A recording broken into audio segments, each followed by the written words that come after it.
A few days ago, former Kaduna State Governor Nasir El-Rufai, in an exclusive interview with Arise TV, admitted to wiretapping the phone of the National Security Advisor to the President, Nuhu Ribadu. This shocking revelation has sent fear throughout the nation, with many questions yet few answers. Good evening and welcome to this week's edition of Political Update on Trumpet TV. I am Oba Siva.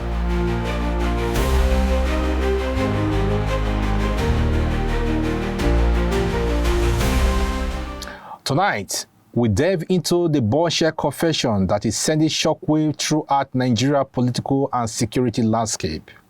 The big question: does this pose a serious threat to our national security? In this session, we'll break it down with expert analysis, reaction from presidency, and insight into the legal and political implication of this revelation. Former Governor Nasir El-Rufai is well known for his tough political stance. He is an intellectual, a strategist.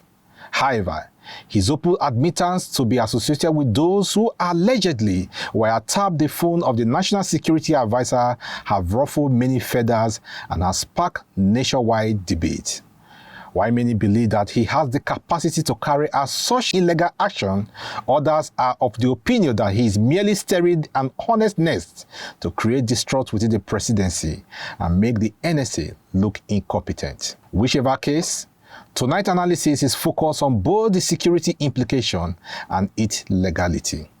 First, let's take a listen to El-Rufai's exclusive interview with Prime Time on Arise TV. It wasn't the EFCC, but my lawyer thought it was the EFCC, but it was not. Subsequently, we found out that it was the ICPC that procured the DSS to abduct me and then hand over to them.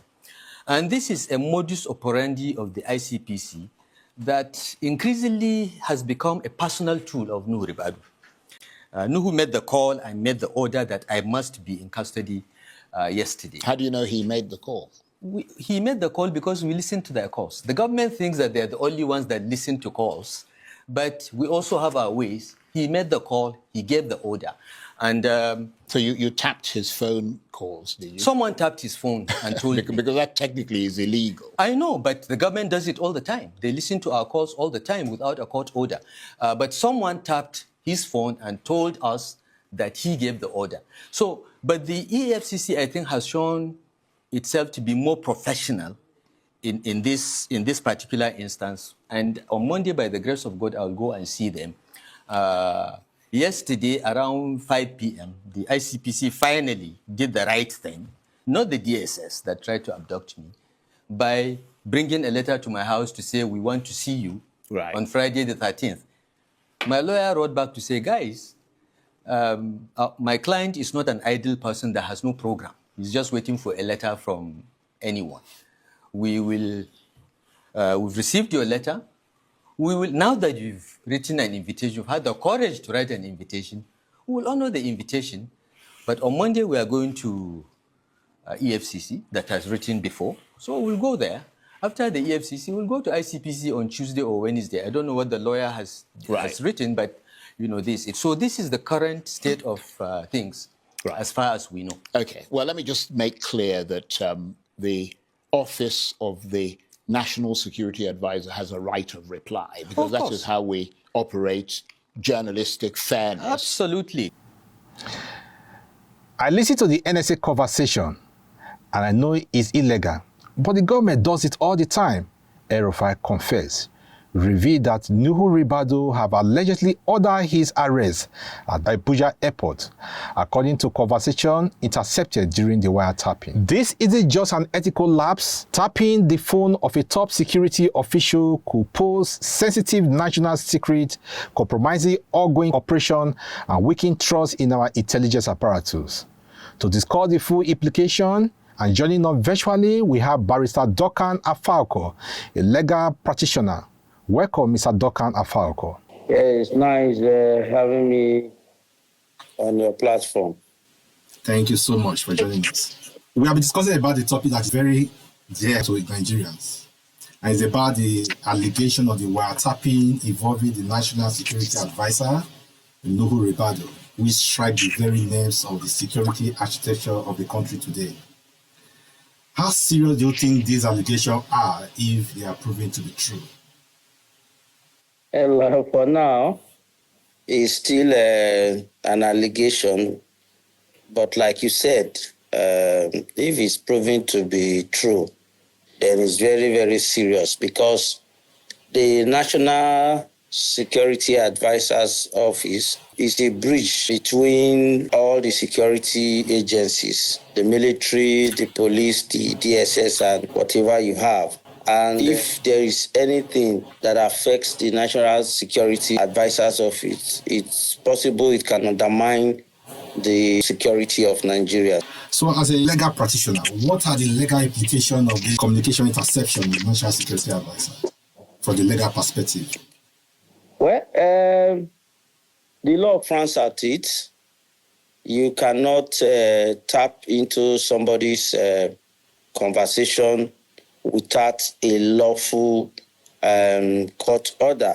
It's only the law that can allow it if maybe certain crimes are being investigated.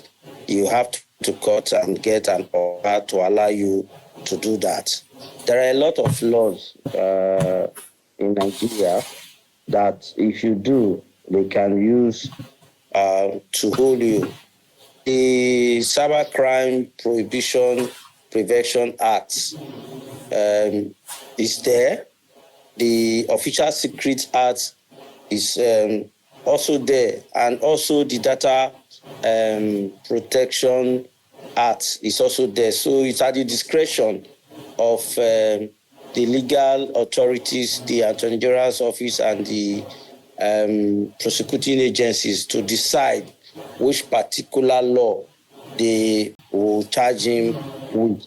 I have seen some charges filed by the DSS, but I doubt if the DSS will be in a proper position to do the prosecution, because there is the debate whether the DSS have the prosecuting power, authority.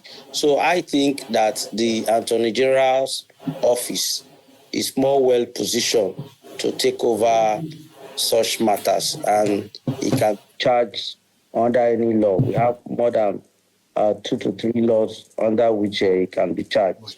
So how do you think this controversy can affect public confidence on our intelligence and security architecture of the nation as a country? Well, even if you take your mind back to the United States, you had this kind of allegation when Donald Trump was contesting with the immediate past president in terms of Russia. So it will affect the polity. But I think El-Rufai had forgotten the fact that he's no longer the governor. Maybe as the governor of Kaduna State, he was doing that to its own subjects. Maybe that was where he acquired the technology.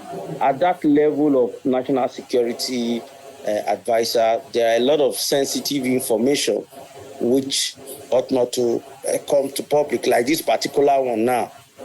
He's saying that he had the national security advisor giving orders for him to be arrested. So it is not healthy for our polity for somebody to tap the national security advisor's telephone. That is not a good way to play politics. I said, could this expose deeper political undertone because we're in the election period, and this could be seen to be persecuting the opposition because by the ruling party, the PDP, the APC rather. What is your take? Well, in this case, I think El-Rufai was just trying to whip up the public sentiment, but he got it all wrong. He is now the one alleging that so it's not even an allegation anymore, because he stated it that he tapped the telephone conversation of the National Security Advisor just to get information about what they are doing to the opposition.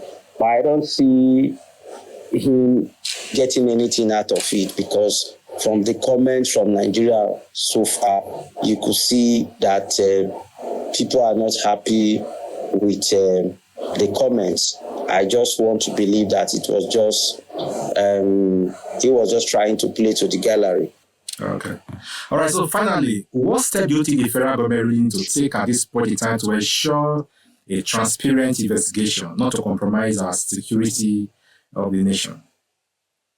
Well, if you ask me, I think the government should set up a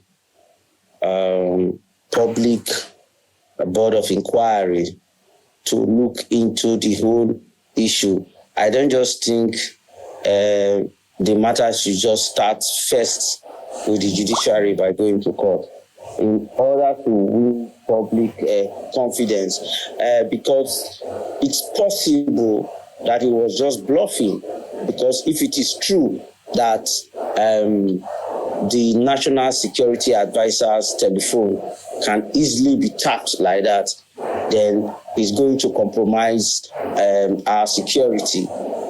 Not only the Nigerian security architecture, but our dealings with third-party nations. So for me, I think in order to restore public confidence, a kind of a board of inquiry should be set up to look into the whole issue, where El-Rufai and all the persons connected to this matter are made to appear in public to defend themselves. That is my suggestion. Thank you very much, Barrister Duncan Afauko. It's good to have you. We hope to see you more in our programs in subsequent weeks. Thank you and goodbye. Yes, a pleasure. Thank you very much. I'm grateful.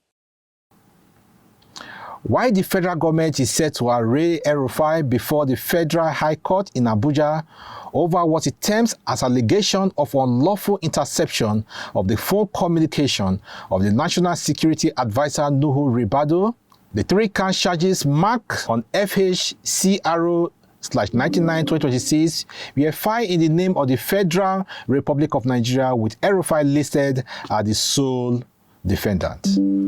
The charge sheet dated February 16, 2026. Let's see the three count charges. Count 1. El-Rufai admitted to unlawfully intercepting the phone communication of the National Security Advisor. The offense is said to contravene Section 12, subsection 1 of the Cybercrime Prohibition Prevention Act 2024. Count 2. That El-Rufai acknowledged knowing and associating with individuals who allegedly intercepted the NSA communication but failed to report them to relevant security agency, which constitutes an offense under Section 24B at the same Act. And 3. That El-Rufai and others still at large use technical equipment or system that compromise public safety and national security by unlawfully intercepting the NSA phone conversation and communication. The charge cites Section 131, subsection 2 of the Nigeria Communication Act 2003. The prosecution team acting on behalf of the Department of State Service include NSMO, OYOM, UM Bola, CS Eze, and GE Orubo. The matter is expected to test the application of Nigeria's Cybercrime Act and communication law in cases involving alleged unlawful surveillance and national security concern. What are your thoughts on this issue? Please join the conversation on all our social media platforms and leave a comment. Until next week on Political Update, I remain Oba Silva. Have a good night rest.